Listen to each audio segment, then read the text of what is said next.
يا عبادي الذين آمنوا إن أرضي واسعة فإياي فاعبدون كل نفس Bismillahirrahmanirrahim. ذائقة Assalamualaikum warahmatullahi wabarakatuh. كل نفس ذائقة Alhamdulillah wassalatu wassalamu ala Rasulillah wa ala alihi wa sahbihi wa mawalah wa la hawla wa la quwwata illa billahi wa ba'du.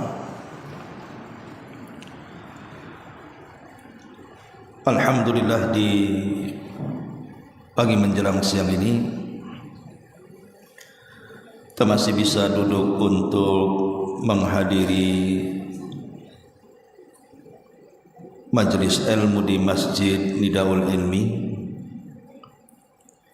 Salawat dan juga salam kita hadiahkan kepada Rasul kita Nabi besar Muhammad sallallahu alaihi wa ala alihi wasallam.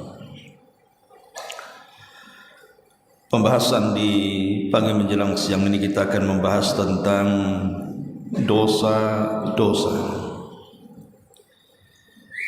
yang bisa menggugurkan pahala, bahkan sebagiannya bisa menggugurkan seluruh pahala. Dosa apa ini? Ma'asyiral muslimat yang dimuliakan Allah Subhanahu wa taala. Kita tahu bahwa kita sebagai hamba Allah Subhanahu wa taala yang Allah ciptakan dengan tujuan untuk beribadah kepada Allah. Artinya bahwa kita hidup ini diperintahkan untuk banyak beramal saleh dan berusaha untuk mengikhlaskan semua amal saleh itu untuk Allah Subhanahu wa taala. Dan kita tahu bahwa Allah Subhanahu wa taala sudah mentakdirkan bahwa setiap yang melakukan kebaikan, ibadah ataupun amal-amal saleh, di sana ada iblis dan syaitan yang sangat tidak suka dengan perbuatan itu, sehingga mereka berusaha untuk menghalang-halangi kita melakukan amal saleh dan ibadah dengan upaya dan jerih payah mereka bagaimana caranya agar kita menggagalkan amal saleh kita. Minimalnya walaupun sudah terlanjur melakukan amal saleh, dibuatnya rusak amal saleh itu. Ma'asyiral muslimat yang dimuliakan Allah Subhanahu wa taala, melakukan amal saleh seperti seseorang melaksanakan salat, puasa, sedekah dan ibadah-ibadah yang lainnya, terkadang oleh sebagian orang itu mudah dilakukan, walaupun oleh sebagian orang mungkin sulit dilakukan. Tetapi bagi orang-orang yang mudah melakukan perbuatan kebaikan itu dan ibadah kepada Allah Subhanahu wa taala, belum tentu mereka sanggup menjaga pahala yang sudah mereka dapati dari amal saleh itu. Dengan kata lain, beramal itu mudah, tapi menjaga amal itu belum tentu. Karena sadar ataupun tidak di masyarakat kita ini, terkadang ada di sebagian kita melakukan amalan-amalan yang justru membatalkan pahala yang sudah kita dapat dalam bentuk dosa-dosa yang dosa ini juga bertingkat-tingkat. Ada yang paling besar dan ada yang dosa besar. Baik, kita akan sebutkan dosa apa yang bisa menggugurkan, di mana sebagian dosa bisa menggugurkan pahala secara keseluruhan dan sebagian dosa boleh jadi tidak menggugurkan pahala secara keseluruhan. Yang pertama, al-isyraku billah, kesyirikan kepada Allah Subhanahu wa taala. Allah Subhanahu wa taala berfirman, laqad uhiya ilaika wa ilal ladzina min qablika la in asyrakta la yahbatanna 'amaluka wa la takunanna minal khasirin. Dan sungguh telah diwahyukan kepadamu dan kepada orang-orang sebelummu, jika engkau wahai Muhammad melakukan kesyirikan, sungguh akan lebur amalanmu dan engkau termasuk orang yang rugi. Kalau ayat ini menegur Nabi kita Muhammad sallallahu alaihi wasallam, kalau sekelas Nabi sallallahu alaihi wasallam saja melakukan kesyirikan, habis semua amalnya dan dia termasuk orang-orang yang rugi, padahal predikat dia seorang nabi dan rasul, bahkan dosanya sudah diampuni yang telah, yang sedang dan yang akan datang. Tetapi kalau seorang Muhammad, Nabi kita Muhammad sallallahu alaihi wasallam melakukan kesyirikan, tidak ada yang selamat. Walaupun dia Muhammad sebagai nabi dan rasul, kalau dia melakukan kesyirikan tetap gugur amalannya dan dia termasuk orang yang rugi. Subhanallah, sekelas Nabi saja diancam oleh Allah Subhanahu wa taala, apatah lagi kita. Ini yang pertama. Yang kedua, ar-riddatu, seseorang murtad dari agama. Allah Subhanahu wa taala berfirman di dalam Al-Qur'anul Karim surah Al-Baqarah ayat 217, wa man yartadid minkum an dinihi fayamut wa huwa kafir fa ulaika habitat a'maluhum fid dunya wal akhirah wa ulaika ashabun nar hum fiha khalidun. Maka siapapun yang murtad di antara kalian dari agamanya, kemudian dia mati dalam kondisi kafir, maka mereka orang-orang yang akan gugur seluruh amalan mereka baik di dunia atau di akhirat, dan mereka adalah orang-orang yang layak masuk neraka dan dikekalkan di dalamnya. Lihat di sini Allah Subhanahu wa taala mengatakan faulaika habitat a'maluhum, maka amal-amal mereka sia-sia, akan dihancurkan oleh Allah Subhanahu wa taala. Maka murtad ini bukan perkara biasa. Akan tetapi ketika zaman itu jauh dari Nabi dan jauh daripada ilmu dan menyebarnya kejahilan, murtad ini terkadang dianggap biasa. Murtad ini terkadang seolah-olah orangnya tidak merasa itu dosa besar yang menghilangkan semua amalan. Lihat di Batam ini saja, banyak orang-orang yang murtad itu karena faktor ekonomi, entah karena faktor pernikahan, mungkin suaminya orang bule sana, atau orang-orang kaya yang non muslim menikah hanya karena harta, hanya karena rumah mewah, hanya karena kendaraan megah, hanya karena tanah luas dan begitu seterusnya. Dan itu terjadi. Banyak sekali kasus-kasus orang yang pindah agama di sini. Mereka tidak sadar bahwa orang murtad itu habitat a'malu, habis amal mereka. Kemudian yang ketiga, al-kufru bi ayatillahi azza wa jalla wa qatlul anbiya wa qatlul ladzi ya'muruna bil ma'ruf minan nas. Kufur dengan ayat-ayat Allah, membunuh para nabi atau membunuh orang-orang yang memerintahkan kepada kebaikan dari kalangan manusia.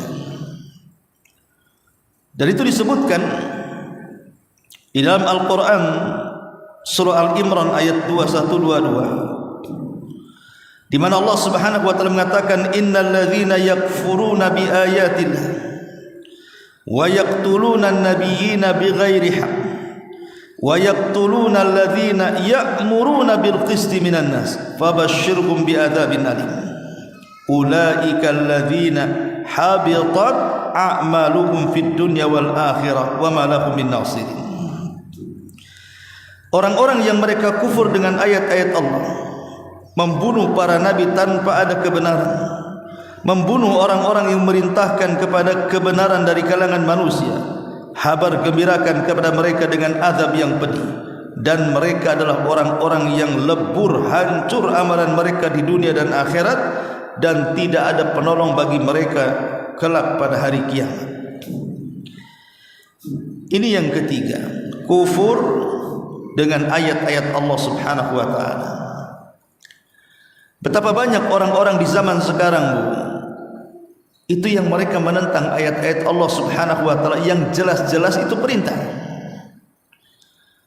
Terkadang di antara mereka ada yang mengolok-olok sebagian ayat Allah Subhanahu wa taala atau hadis-hadis Nabi sallallahu alaihi wasallam. Contoh, orang-orang yang mereka menganggap bahwa semua agama sama. Padahal Allah Subhanahu wa taala mengatakan innad dina indallahil Islam, bahwa agama yang paling diridhoi di sisi Allah itu Islam. Bagaimana mungkin orang mengatakan semua agama sama? Padahal tidak ada agama yang paling diridhoi kecuali Islam. Tidak lain karena mereka kufur dengan ayat-ayat Allah Subhanahu wa taala.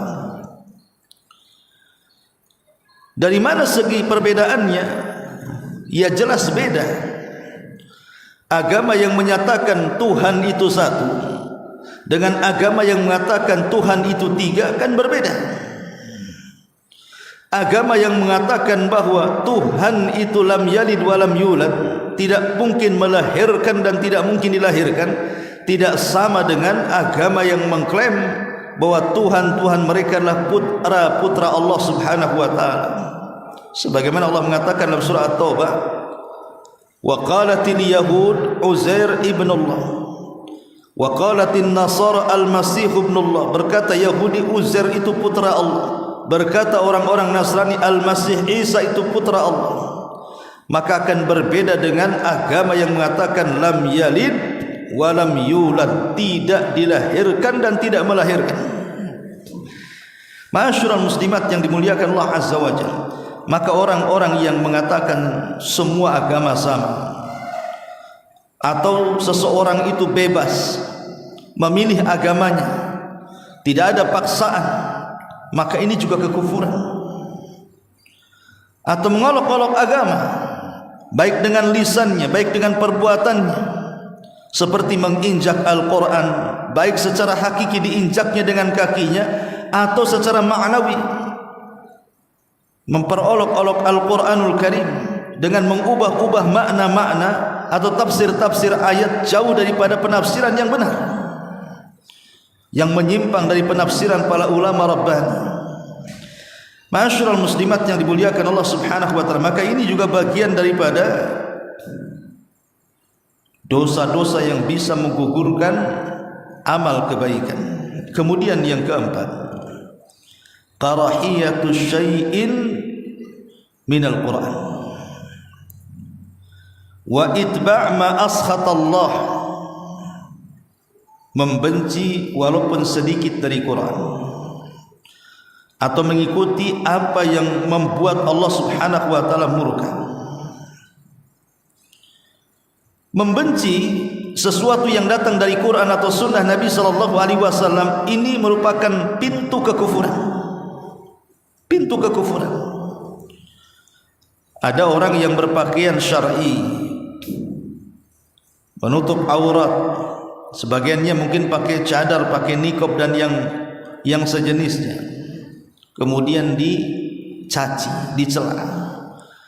Itu pakaian apa itu? Pakaian kayak ninja. Pakaian apa itu? Buat harodang saja. Pakaian apa itu?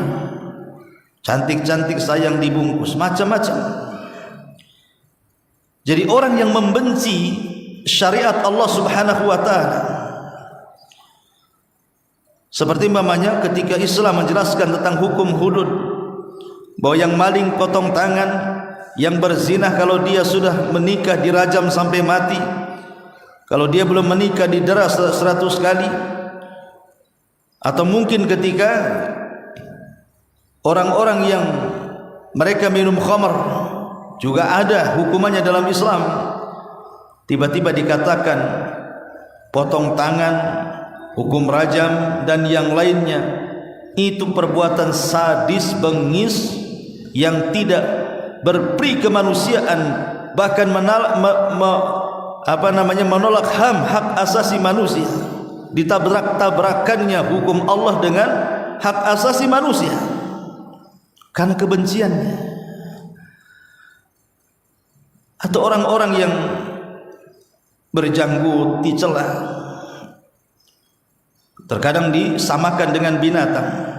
Atau ada orang yang kemudian mengangkat sebagian kain di kakinya sehingga di atas mata kaki, diejeknya sehabis-habisnya dan lain sebagainya.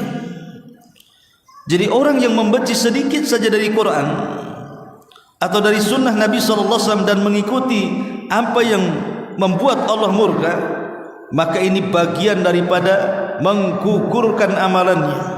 Allah katakan dalam surah Muhammad, dzalika bi annahum karihu ma anzalallah fa ahbata a'maluhum.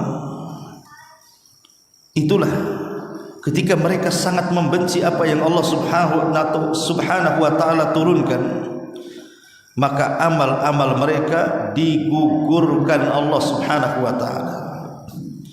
Maka jangan sampai kita membenci sedikit pun dari Al-Quran dan Sunnah Nabi sallallahu alaihi wasallam, karena akibatnya fatal, bisa menggugurkan amal kita.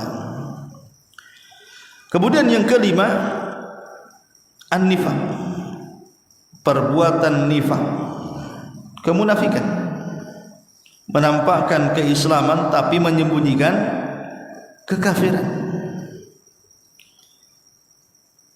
Kalau di zaman Nabi sallallahu alaihi wasallam orang munafik itu mereka takut menampakkan dirinya, karena sampai kalau ketahuan bisa dibunuh dia, sehingga mereka pun bersembunyi-sembunyi, sampai-sampai banyak para sahabat terkecoh dengan orang-orang munafik dan tidak bisa membedakan mana munafik mana sahabat, termasuk Nabi. Kalau bukan karena Allah Subhanahu wa taala membongkar orang-orang munafik, hatta Nabi sendiri tidak tahu siapa mereka. Tapi Allah Subhanahu wa taala Maha mengetahui, diberitahu nama-namanya. Dan Nabi sallallahu alaihi wasallam memanggil Hudzaifah bin Yaman, sirrun Nabi, pemegang rahasia Nabi, untuk mencatat, dan tidak boleh ada yang tahu siapapun manusia kecuali dia dan Nabi sallallahu alaihi wasallam. Artinya di zaman Rasul orang munafik itu takut untuk terang-terangan. Tapi di zaman sekarang munafik itu terang-terangan, bahkan punya channel di YouTube, punya channel di TikTok, di Instagram, di apa? Untuk apa?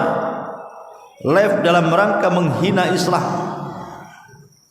Padahal dia mengaku Islam, tapi dia hina Islam terang-terangan. Ma'asyiral muslimat yang dimuliakan Allah Subhanahu wa taala. Dan itu banyak di negeri kita ini. Orang-orang yang kemudian membuat khurafat-khurafat dalam Islam, menyuruh manusia untuk meminta-minta di kuburan, menyuruh manusia untuk percaya dengan kisah-kisah khurafat dan begitu seterusnya. Anda sedang merusak Islam atau sedang memperbaiki Islam? Ma'asyiral muslimat yang dimuliakan Allah Azza wa Jalla. Kemudian yang keenam, musyaqqaqatur Rasul sallallahu alaihi wasallam atau mukhalafatu awamirihi. Orang yang berusaha untuk menyelisihi Rasul atau perintah-perintah Rasulullah sallallahu alaihi wasallam.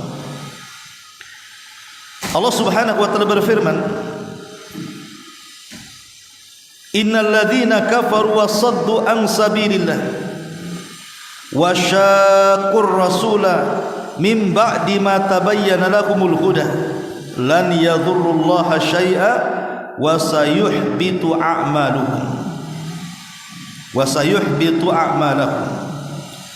Sesungguhnya orang-orang kafir, orang-orang yang mereka menghalang-halangi manusia dari jalan Allah dan mereka menentang Rasul setelah datang keterangan petunjuk bagi mereka, perbuatan mereka tidak memadaratkan Allah sedikit pun dan Allah akan menggugurkan amalan. Maka menentang perintah Rasul walaupun Nabi SAW sudah tiada, tetap fatal akibat. Jangan menentang. Ketika Nabi SAW memerintahkan agar kita jangan meninggalkan solat 5 waktu, maka jangan pernah meninggalkan solat 5 waktu. Karena kalau seandainya kita sampai meninggalkan solat, itu bisa menjurus kepada kekufuran. Ataupun orang yang sudah layak haji untuk haji, orang yang sudah mampu untuk zakat maka zakatkan. Ada orang yang sanggup untuk berpuasa Ramadan maka wajib berpuasa. Apapun perintah Nabi SAW, maka jangan sampai kemudian kita selisihi, karena menyelisihi perintah Nabi SAW bisa menggugurkan amal. Ma'asyiral muslimat yang dimuliakan Allah Subhanahu wa taala, ini 6 perkara yang berat-berat. Jadi 6 perkara yang saya sebutkan di sini, ini dosa-dosa yang paling berat yang akan menggugurkan keseluruhan amal. Di sana ada dosa-dosa juga bisa menggugurkan amalan, tapi tingkatnya di bawah. Pertama, hasad. Orang yang hasad, yang bercita-cita supaya kenikmatan yang Allah berikan kepada orang lain hilang dan berpindah kepadanya, atau berangan-angan agar kenikmatan orang lain hancur walaupun tanpa harus berpindah kepadanya. Dua-duanya hasad. Dan hasad ini penyakit masyarakat, penyakit yang terkadang tidak ada yang sanggup lepas, sampai kepada orang-orang yang sudah hijrah sekalipun masih juga bisa hasad. Oke lah kalau orang-orang awam yang mereka jarang hadir di majelis ilmu, yang belum hijrah, mungkin bahasa kita mungkin kurang ilmu, sehingga mereka masih menampakkan hasad mereka. Tapi kalau orang sudah ngaji kan aneh, kalau di hatinya ada hasad itu aneh. Karena hasad ini kata Nabi SAW, iyyakum wal hasad, hati-hati kau jangan hasad. Fa innal hasada ya'kulul hasanati kama ta'kulun narul hatab. Hati-hati jangan hasad, karena hasad itu bisa memakan kebaikan seperti kayu bakar, seperti api melahap kayu bakar. Cobalah ibu bawa kayu bakar ditumpukan, kemudian ditaruh api di situ. Hitungan beberapa waktu saja sudah habis seperti debu.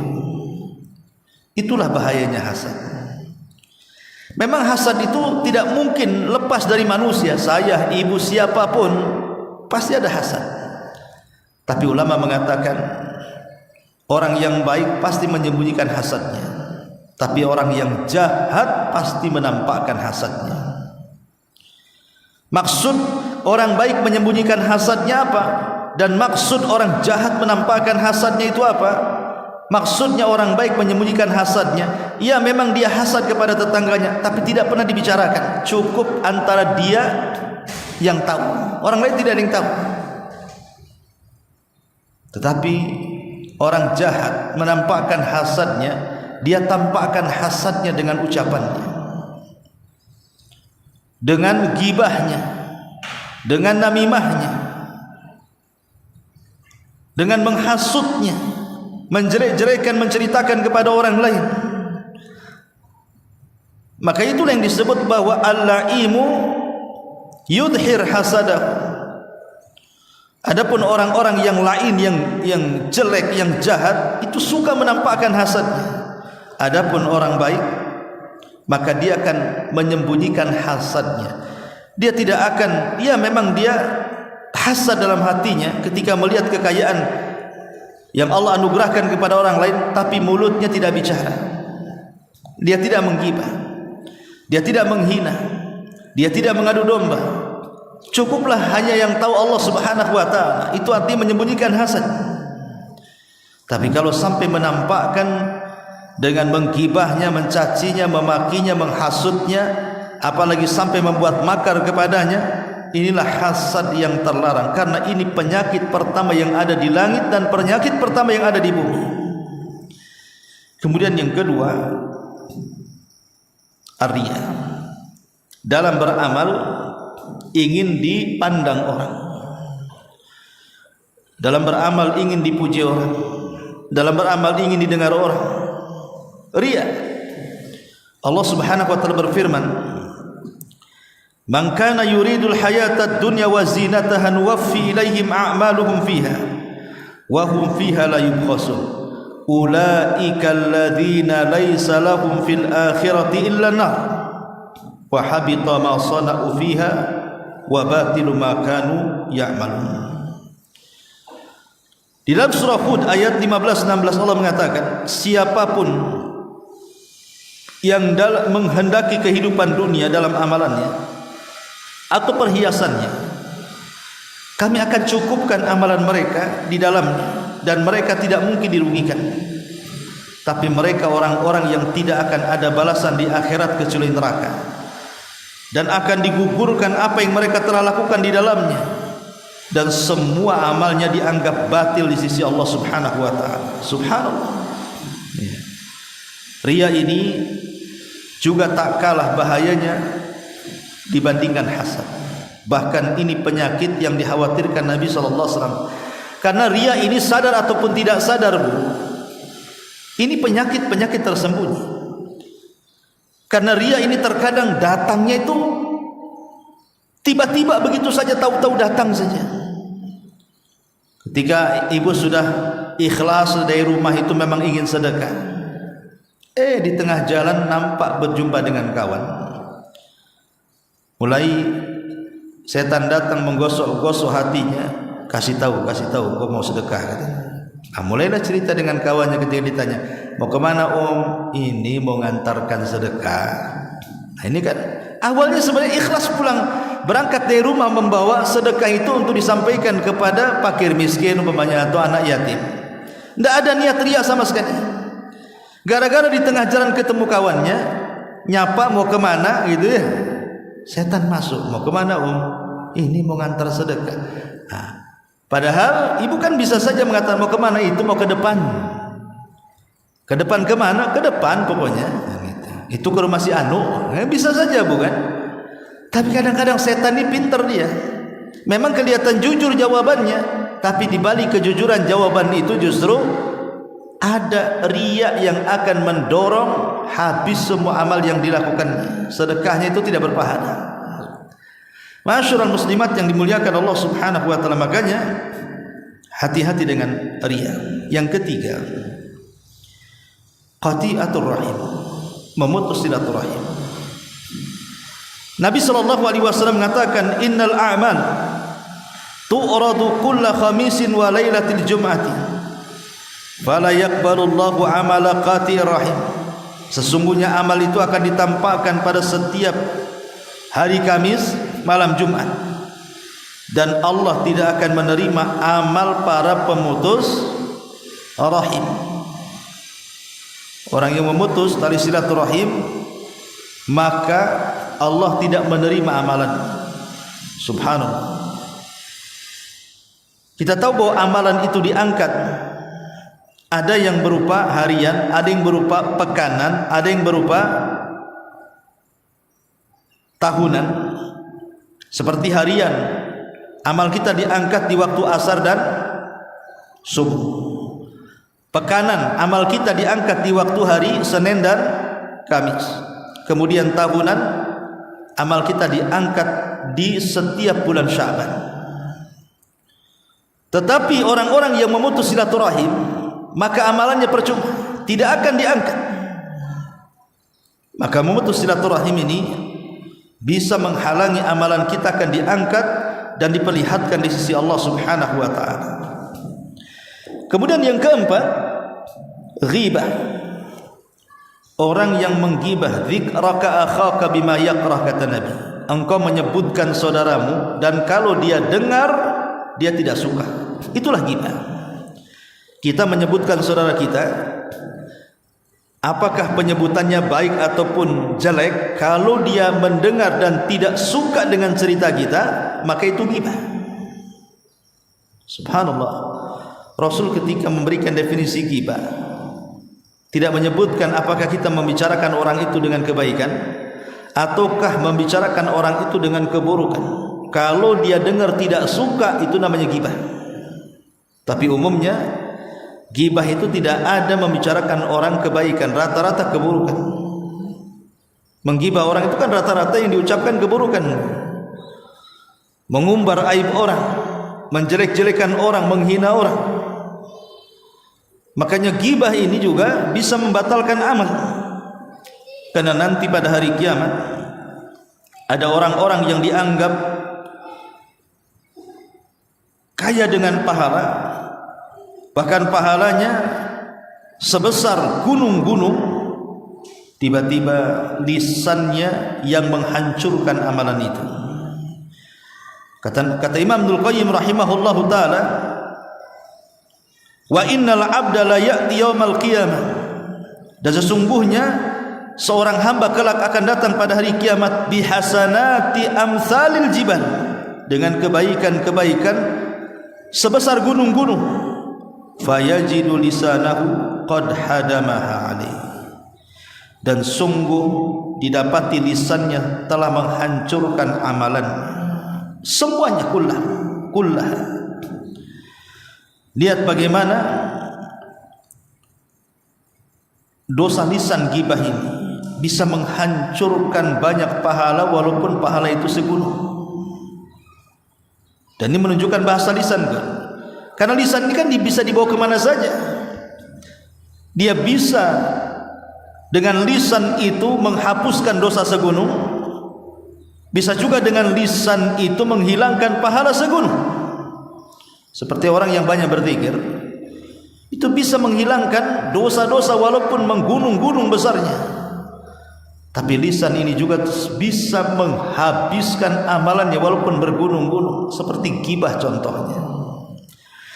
Ma'asyiral muslimat yang dimuliakan Allah Subhanahu wa taala. Kemudian selanjutnya yang nomor 6, tarkus salatil asri, meninggalkan salat asar.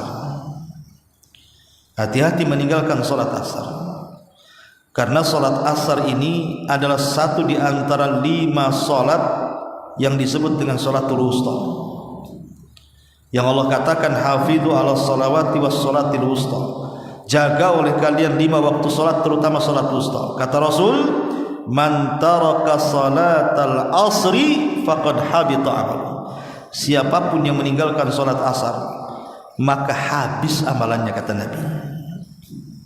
Maka jangan sampai meninggalkan salat asar. Kemudian juga yang ke-7, ujub.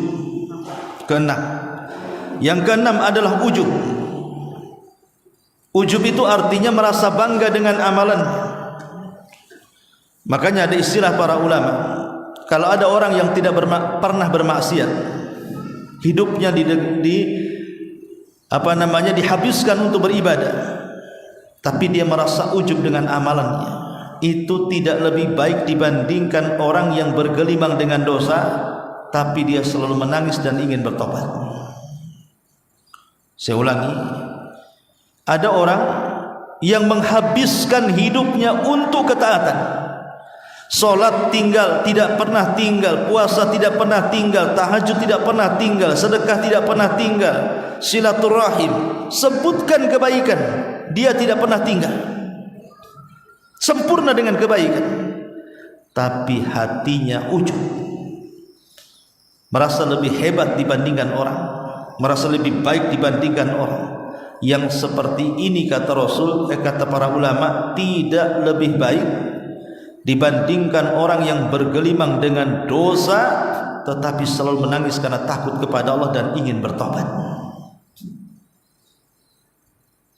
Karena ujub ini adalah perbuatan iblis, dosanya iblis yang mengatakan di hadapan Adam, ana khairum minhu, saya lebih baik dibandingkan si Adam.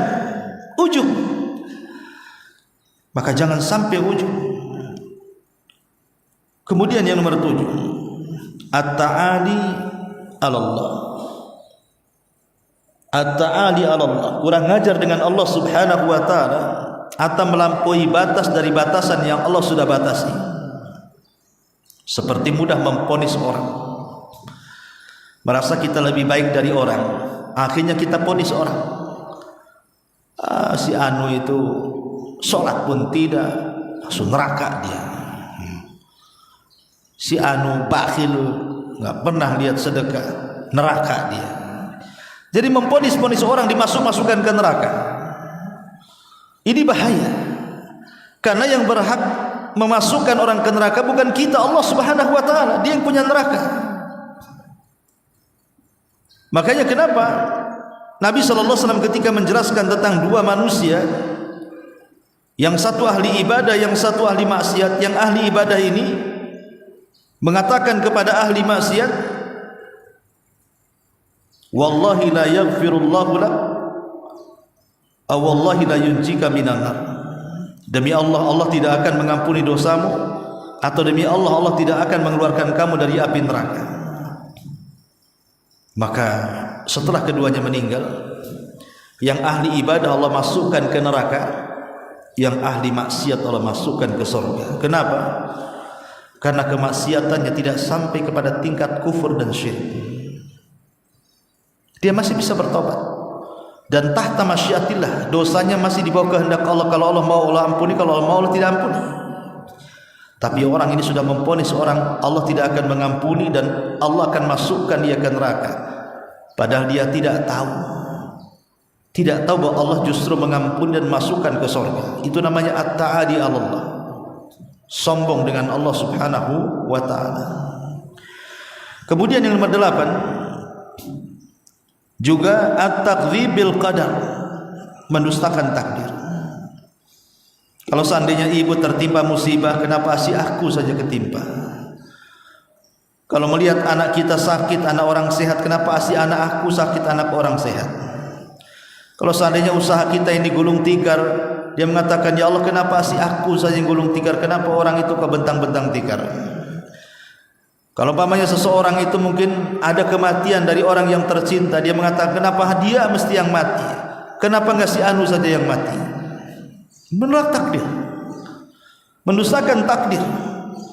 Maka ini juga bisa menggugurkan amal, at-takdzibu bil qadar.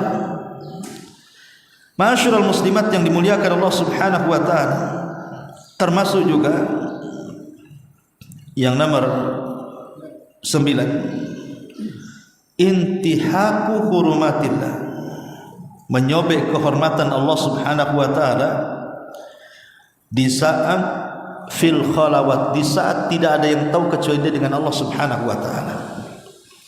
Jadi kalau kita sedang bersendirian, tidak ada yang tahu, tapi di depan kita ada handphone, mulai mengambil handphone, tujuannya bagus, nengok kajian, tapi lama-lama channelnya geser.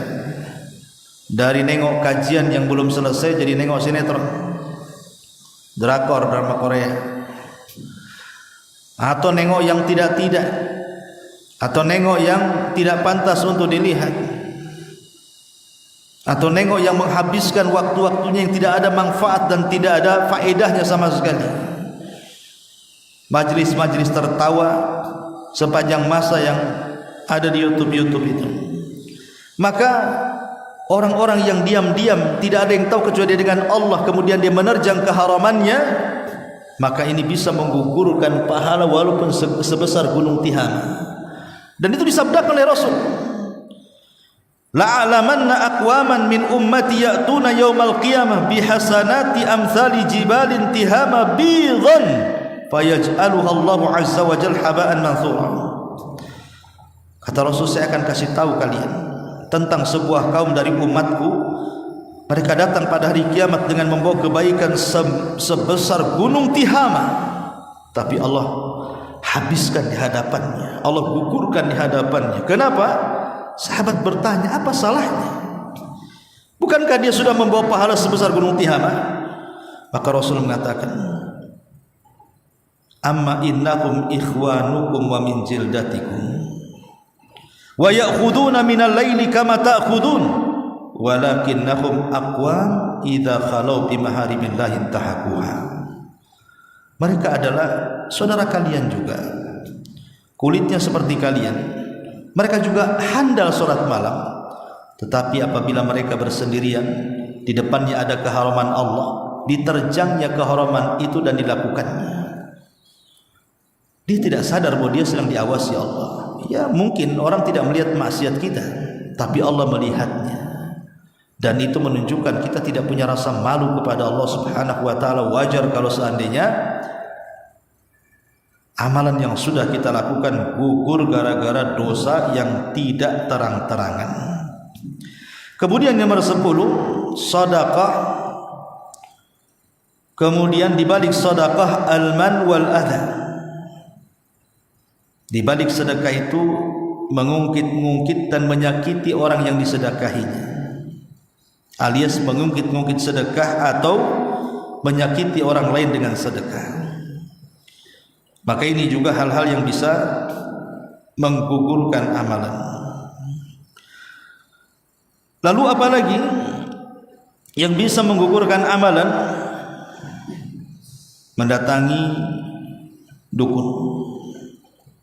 Orang yang mendatangi dukun itu salatnya 40 hari tidak diterima. Dan kalau sampai membenarkan, maka bisa keluar dari Islam karena dia sudah berlepas di syariat Rasul sallallahu alaihi wasallam.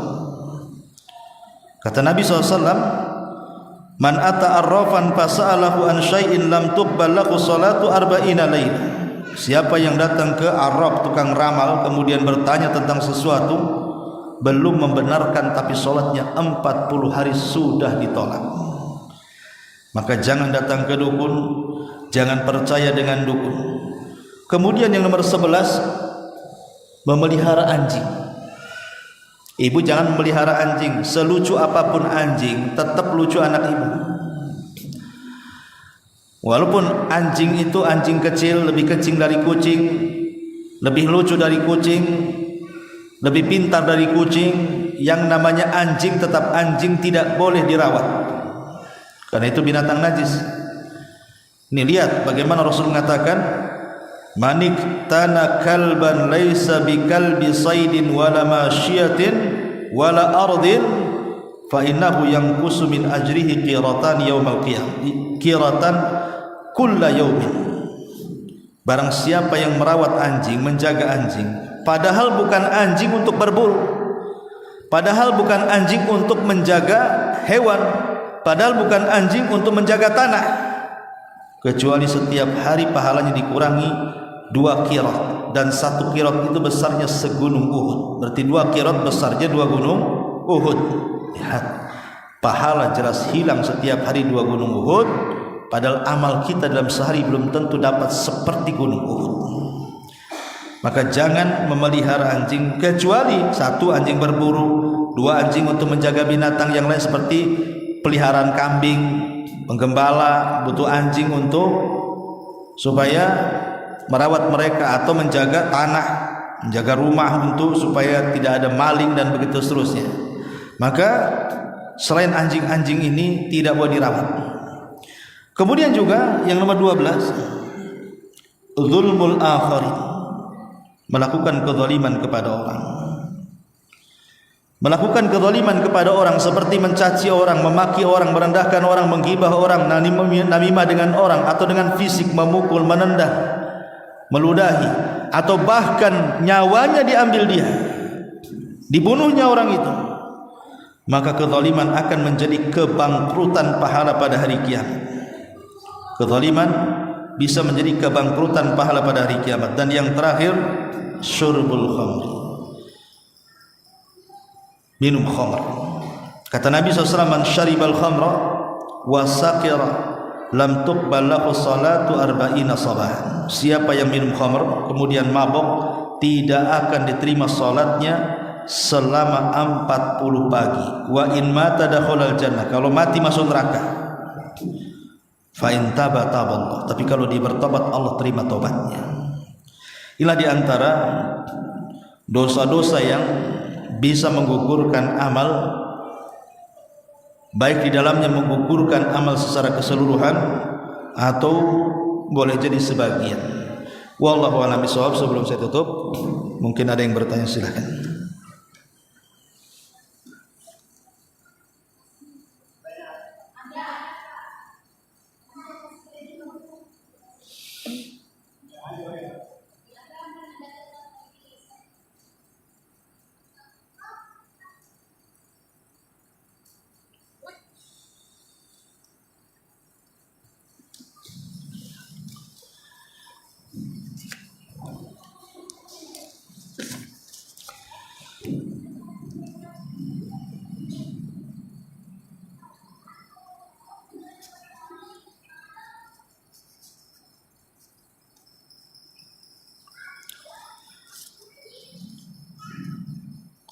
Iya, di sini ada dua pertanyaan. Bagaimana tata cara sujud sahwi ketika kita lupa akan hitungan rakaat salat? Apakah dilaksanakan sebelum salam atau setelah salam? Syukran, barakallahu fikum, barakallahu fikum. Taib. Tentang masalah tata cara sujud sahwi, kita tahu bahwa sujud sahwi itu penyebabnya 3 macam. Pertama karena penambahan, yang kedua karena pengurangan, yang ketiga karena keraguan. Yang menyebabkan orang sujud sahwi itu 3: menambah salat, menambah rukun gitu ya, rakaat, atau mengurangi, atau ragu-ragu. Nah, di situ disyariatkan sujud sahwi. Lalu bagaimana caranya? Apakah sujud itu setelah salam atau sebelum salam? Maka kita katakan, lihat kesalahannya. Kalau kesalahannya dalam rangka penambahan, karena ada penambahan dalam sholat, sudah zuhur 4 rakaat, ibu tambah pula 5 rakaat, maka kalau seperti ini lakukan setelah salam. Kemudian yang kedua, pengurangan, baru 3 rakaat sholat zuhur ibu sudah salam, diingetin kurang serakaat, akhirnya ibu bangkit menyempurnakan yang serakaatnya, maka lakukan sujud sahwi sebelum salam. Itulah bedanya. Kalau penambahan setelah salam, kalau pengurangan sebelum salam. Wallahu a'lam. Adapun pertanyaan yang kedua, Ustaz, uzur apa saja yang membolehkan kita menjama' dan mengqashar salat? Karena kesibukan tidak melihat jam hingga terlewat waktu sholat zuhur. Karena teringat sudah hampir masuk waktu sholat asar, apakah hal itu termasuk dosa yang bisa menghilangkan pahala? Harus dibedakan antara qashar dan jama', Bu ya. Kalau qashar itu hak musafir. Ingat, qashar itu dia adalah hak orang yang safar. Orang yang mukim tidak boleh qashar. Kayak kita ini kan tidak kemana-mana, di rumah nggak boleh qashar. Karena qashar itu hak musafir, boleh dilakukan ketika safar saja. Tapi kalau jama' itu tidak mesti safar, orang mukim pun boleh melakukannya, karena jama' itu terkait dua-duanya, bisa dilakukan ketika safar, bisa dilakukan ketika mukim. Seperti umpamanya ketika dia safar, maka safar itu membolehkan seseorang jama'. Ataupun orang sakit dengan sakit yang parah sehingga kurang istirahat, kalau setiap waktu dia bangun, setiap waktu bangun, minum berwudu kemudian salat, sehingga mengganggu istirahat dia, sehingga melambatkan kepulihannya, melambatkan memulihkan dia dari kesehatannya, maka boleh dijama' supaya cukup istirahatnya dan supaya cepat sembuh. Atau mungkin kita berada di tempat yang banyak najisnya, umpamanya di tempat pembuangan sampah, kita tidak bisa keluar dari situ, maka kita boleh menjama'. Ataupun mungkin dalam kondisi kita berada di pesawat, maka kita boleh menjama'. Umpamanya naik pesawatnya jam 9 pagi, sampai sananya jam 4 sore, kan nggak mungkin kita turun, paksa kita jama' ya di pesawat ataupun ketika turunnya. Jadi itulah diantara hal-hal yang dibolehkan tentang orang itu boleh melakukan jama'. Yang penting alasannya adalah masyaqqah, alasannya adanya keberatan. Kalau dikerjakan sholat itu sendiri-sendiri sesuai dengan waktunya, ada rasa keberatan. Pengen ada acara ya, supaya agak ringan, dijama' aja lah biar acaranya lancar gitu ya. Wallahu alam. Ini diantara alasan-alasan bolehnya menjama' atau mengqashar salat. Baik, sampai di sini mudah-mudahan manfaatnya. Subhanaka wa bihamdika asyhadu an la ilaha illa anta astaghfiruka wa atubu ilaik. Allahu ta'ala alam. Assalamualaikum.